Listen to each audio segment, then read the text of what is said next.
Abşeron torpağı ey qədim diyar, qoynunda gizlenen min bir sirri var. Daş ve torpağından odlar püskürür, görenler serinden heyran olurlar.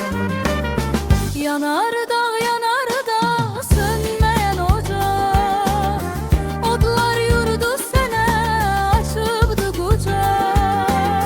Vətən daimidir, daim olacak, sönmez meşəllərin daim yanacak.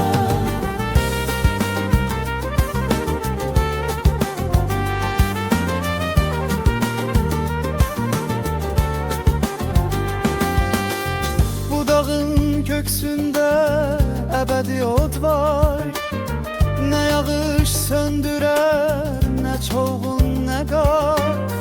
Tarihler şahittir bu möcüeye, ruhumuz kalbimiz oduyla kızınar.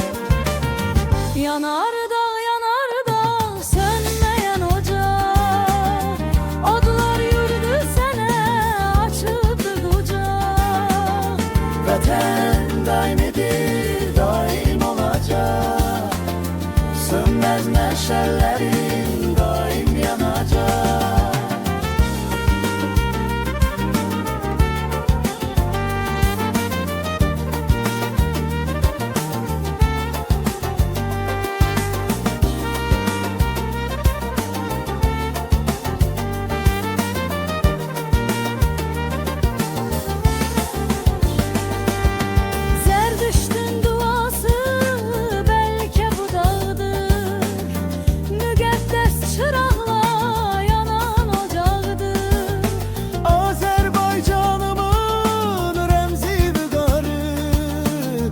Yanar da ebedi